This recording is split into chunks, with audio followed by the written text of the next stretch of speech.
The inherent tyranny is there for all to see. And I see polls in Europe every time a country like France or others gets to vote on some new EU expansion. They don't normally let nations even have a vote like England and others. They vote to get out. They don't want it. And I've seen it in Reuters.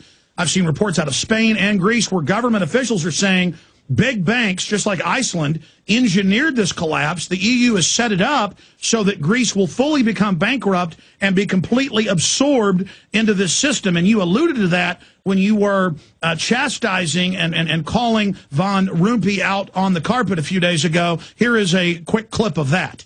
I sense, though, that you're competent and capable and dangerous, and I have no doubt that it's your intention to be the quiet assassin of European democracy and of the European nation states.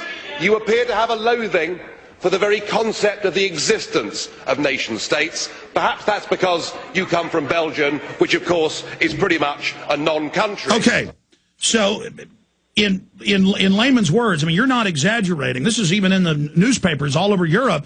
The EU is this predatory bureaucracy globally setting up carbon taxes, 45 trillion. You even have fissures within the EU with some of the moral people. The 47-member health board with Wolfgang Wodarg came on the show and said they found out that the EU and the UN were literally getting money from Big Pharma to all of their heads, bribes to lie about the swine flu. So it's just all a giant global corporate system, corporations coming in, banks coming in, and using this government holding company to literally engage in piracy. Yeah, it all fits together, doesn't it? Hand in glove. You know, the big businesses, the bureaucrats that have the sole right to make laws. You know, it all fits together. They're all very happy with the world they're creating. But the optimistic thing is, you know, whatever happens to Greece, you know, at some point in time, there's going to be a revolution where the Greeks fight and insist to get back their own country and their ability to run it. This stuff, tyranny, you know, it can be an awful thing. It can last for years, but in the end, all these things break up. And I'm hopeful. I'm hopeful that people are waking up to this. And I just don't think that having a single currency for countries as different as Germany and Greece, it can't work. It just can't work. So they appear to have all the cards at the moment, but we're winning the battle of public opinion, and that's just what we've got to do. Philosophers have said it many different ways, but to paraphrase it, adversity makes men, and easy times makes weak, passive people. And because our ancestors fought so hard in England, the birthplace of the Magna Carta, and in 1776 and 1789 here in the United States, which was the light of liberty for the world, the model against feudalism and all the forms of tyranny and slavery, people got fat and decadent. Now the pendulum swung towards tyranny, and it's creating that awakening and that rediscovery of freedom. And you calling him out, not letting him be the quiet assassin, is devastating them, and they look very afraid of you. Yeah, they are. They're terrified. They really are scared because they know that I'm articulating a view that is already held by tens of millions of people across the European countries. And their real fear, of course, is if we have a proper big debate about these issues, then the numbers who support me will double or treble from where they are now. So they are scared. Very, very scared. And it's remarkable when you think about it that in that parliament this week, you know, there was the president, there were all the commissioners, the leaders of the European socialist groups and all the rest of it. And here's just little me, and yet they're absolutely scared witless. So I'm going to go on scaring them, even if I have to have a short holiday away from the parliament because they suspend me. Let's talk about his global government comments, because he's really out in the open. You said this week, and I saw it in the news, he's just spouting off about what they're going to do with our lives and how they rule us. Specifically, what was Van Rompuy saying about the global government? Van Rompuy spoke, and he firstly talked about the need, not just for a single currency in Europe, but for a full economic government of Europe. And that wasn't particularly surprising. He said similar things to that before. But what he said was that he was very encouraged by moves that he'd seen through the G20 and elsewhere, which presumably means the United Nations. He was very encouraged to see that we were now starting to deal with global problems on a global governmental basis. And by that, of course, he means climate change taxes.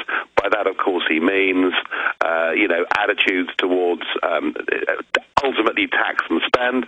So, I mean, this guy, I've never heard anybody inside those EU institutions ever openly talk about world government, talk about global solutions to problems. It's one of those things that's been talked about in the corridors. It is now out in the open, and it just shows you how mad and dangerous these people are, doesn't it? They're making their move. Nigel Farage, a UK member of the European Union Parliament, will be with us on the other side. We'll give you his party's website. They control the right and the left in England. This is the only real party that has a chance and is winning seats everywhere and really starting to scare the system. We'll be right back. Nigel Farage is our guest. Got 5 more minutes left with him. He's got a book coming out in 3 weeks. He'll be back with us. Van Rompuy deserves to be pulled down, deserves to be insulted, to demystify this unelected scallywag. But, I mean, was it your tactic to add some insults so it made even more news, so people would actually look at the facts you laid out about him trying to assassinate sovereignty? A. B., the next time you get to address him, hopefully you would just bring up that I know you have before, that he's unelected, he wants global government, and that his whole carbon system is a fraud. But I know other members of your party in the parliament are also now exposing him. Yeah, I mean, to be honest with you, this was the first time he'd appeared before the European Parliament. And my plan going in was to basically say, who are you? No one's ever heard of you. How can you have power? How can you have a salary that is bigger than the President of the United States of America? How can you have these 30 staff working for you? How can you have an incredible tax scheme where you only pay 17% income tax?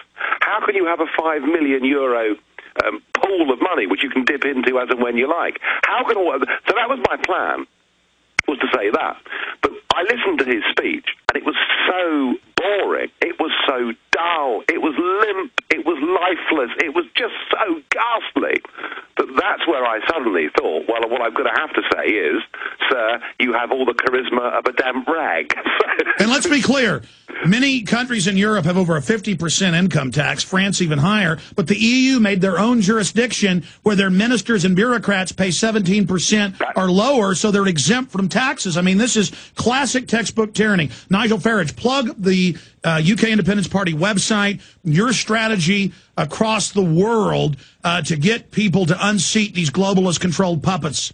Yeah, I mean, listeners, find out what we're doing. Go to ukip.org, ukip.org, and you find what we're up to.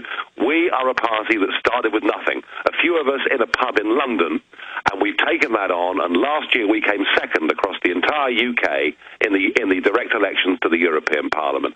And my message to everybody the world over is, do not, under any circumstances, vote for people who will give away your liberties and rights. Do not vote for people who are supporting the growth of global government. If it means going for new candidates, if it means going for new parties, do it. Don't think it's hopeless. It isn't. We're proving it can be done. And when you're doing it, remember that in the end, good will always triumph over tyranny. And you and many others are the model for others to believe they can have success. We've got almost 40 states, it's at 37, 38 now, moving to declare 10th and 9th Amendment power over the federal government, itself seized by foreign banks and government institutions. And so there is a massive awakening worldwide and all over the planet. The third world, 3 months ago, wouldn't sign on at Copenhagen. They know the scam. I mean, we've really got the people. Yeah, the scales are falling. I mean, they really are, aren't they? People do not believe or trust their political classes. They're right not to trust them. And we're now seeing that moving into active, real politics. And hey, to a large extent, what I was able to do this week to the President of the European Parliament is living proof that if something's wrong, you've got to get out there, hold your chin up, and do things differently and fight hard. That's what we've done. We're making progress. I want others to do so right across the world. And you hadn't been politically active. You just saw this and stood up yourself just a few years ago, and look at all the success you as the progenitor of this have. I was I mean, I don't come from one of these ruling class families or anything like that. I was just an ordinary bloke who just felt that something was horribly wrong, and if there was I felt if there was nobody out there that was prepared to stand up and say the right things, I'd jolly well do it. And in doing so, I've met some good people on the way, people like Lord Monckton, people like Godfrey Bloom, who you've had on your show, and, you know, there are others out there who felt like me. So it's been an extraordinary journey, but I tell you what, we're not finished yet. We're going to beat the so-and-sos. We are, if we have the will to stand up and fight, and you're a great example. In the last minute we've got left, an individual website, or how do we support you individually? You have a lot of listeners in England. And give out the UK Independence Party website one more time.